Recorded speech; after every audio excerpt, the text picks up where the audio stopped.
Assalamualaikum warahmatullahi wabarakatuh. Salam sejahtera bagi kita semua. Dalam kesempatan hari ini kita berjumpa lagi dalam mata kuliah multimedia. Dan untuk kali ini kita memasuki pertemuan yang ke-15. Untuk materinya adalah yaitu pengetesan sistem multimedia. Oke, langsung aja kita masuk ke materinya di sini. Pengetesan merupakan langkah yang dilakukan setelah aplikasi multimedia diproduksi. Berarti ini merupakan tahapan terakhir ya, setelah kita produksi multimedianya. Dan di sini fungsinya adalah untuk memastikan bahwa hasil produksi aplikasi multimedia sesuai dengan yang direncanakan oleh sebuah perusahaan atau perorangan yang memproduksi multimedia tersebut ya. Oke, untuk pengetesan di sini seperti halnya dengan materi yang terdahulu, yang dites adalah beberapa komponen yang saling berhubungan. Contohnya seperti gambarnya, videonya, audionya, terus interaksinya seperti tombolnya ya, terus animasinya dan lain-lain ya. Jadi tidak terbatas di salah satu komponen aja. Oke, untuk uji coba yang digunakan adalah unit testing ya. Jadi ini merupakan cara untuk pengetesan sistem multimedianya. Yang pertama yaitu menggunakan black box testing ya. Terus yang kedua adalah beta testing. Oke, kita akan bahas satu-satu ya. Yang pertama yaitu black box testing. Oke, di sini fungsi black box testing ini berfokus pada struktur kontrol program ya. Jadi test case-nya dilakukan untuk memastikan bahwa semua statement pada program telah dieksekusi paling tidak satu kali selama pengujian dan bahwa semua kondisi logis telah diuji ya. Berarti ini fokusnya adalah ke bagian struktur kontrol programnya ya. Oke, ini salah satu contohnya ya yang bisa kita gunakan di dalam pengetesan dengan metode black box testing. Contohnya di sini pengujian ya. Pengujian pertama yaitu tampilan intro ya. Tampilan intro. Nah, terus di sini tampilan intro dapat berjalan dengan baik sebelum memasuki tampilan ke menu utama. Nah, apakah benar atau tidak? Nah, ini hasilnya nanti ditulis di sampingnya benar. Terus berikutnya contoh lain ya. Tombol masuk, biasanya ini pengujian akan berurutan ya dari awal pertama kali kita mulai sebuah multimedianya sampai dengan akhir ya. Terus yang kedua tombol masuk ya, berarti ini kaitannya dengan interaksi antara pengguna dengan softwarenya. Jadi ketika diklik langsung masuk ke menu utama, yaitu benar atau tidak ya. Nanti dituliskan di sini. Terus tombol mulai ya, ketika diklik langsung masuk ke menu pengenalan ya, benar atau tidak ya. Terus ada lagi tombol bantuan ya, ketika diklik langsung masuk ke halaman bantuan atau tidak ya.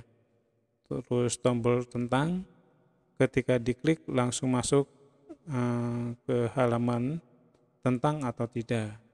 Dan terakhir nanti tombol keluar ya, ketika diklik langsung menuju menu keluar atau close program ya, itu benar atau tidak. Ini salah satu contoh kaitannya dengan pengujian menggunakan black box testing ya.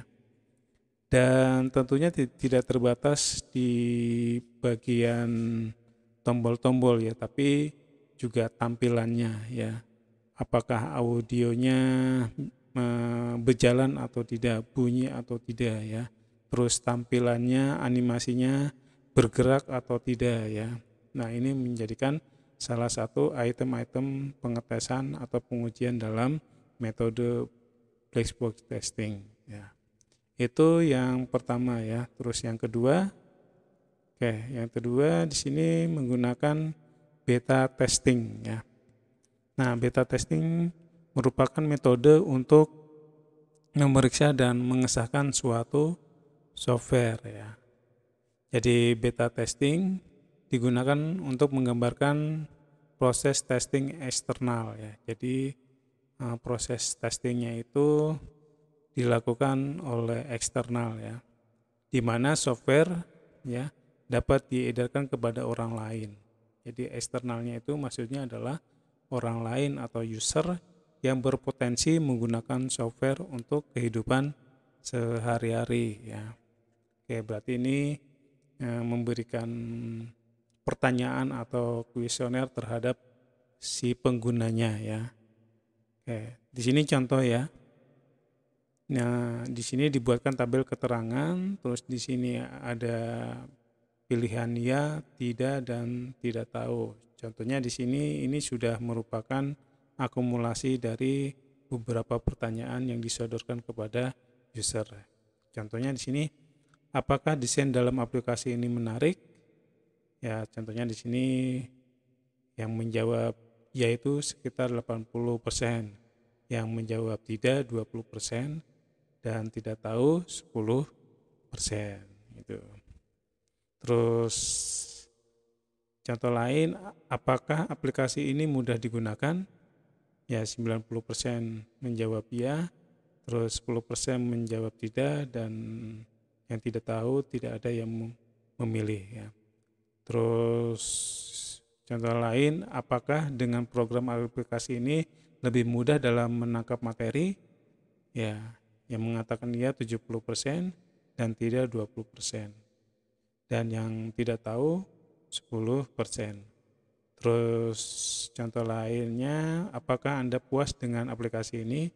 70% ya, terus 20% tidak, dan 10% tidak tahu. Nah, ini di kuesioner ini disodorkan kepada user ya. Ada juga yang sebuah produk itu tidak langsung diberikan kepada user ya, tapi di testing dulu oleh seorang ahli media atau pakar ya. Nah, ini juga bisa dilakukan seperti itu. Dan itu juga menjadikan hal yang terpenting ketika kita ingin memasarkan produk kita ya. Jadi kita mengetahui apakah sudah layak atau tidak dilihat dari seorang ahli media maupun pakar itu. Oke, itu ya.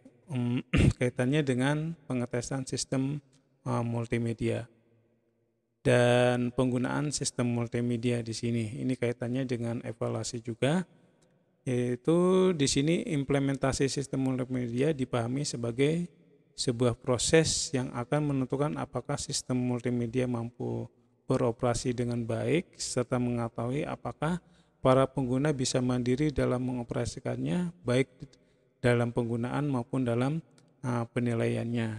Itu dengan implementasi dan penggunaan sistem implementasi ini kita bisa mengetahui ya apakah pengguna itu mudah mengoperasikan, terus bisa mandiri ya, atau bisa menilainya kaitannya dengan sistem multimedia. Terus juga kaitannya dengan pemeliharaan sistem multimedia ya. Jadi setelah sistem ini dipakai, maka sistem akan dievaluasi oleh pemakai dan spesialis multimedia untuk menentukan apakah sistem yang baru tersebut sesuai dengan tujuan semula atau diputuskan apakah ada revisi atau modifikasi ya.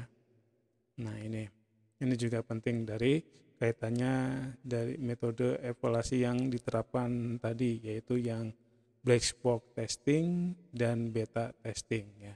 Dan kedua pengetesan tersebut ya sangat penting untuk pengembangan dari sistem multimedia yang kita produksi, dan tentunya juga ini akan menjadikan sebuah manfaat yang untuk nantinya bisa kita perbaiki multimedia tersebut. Oke, saya kira cukup dulu kaitannya dengan pengetesan multimedia. Terima kasih. Wassalamualaikum warahmatullahi wabarakatuh.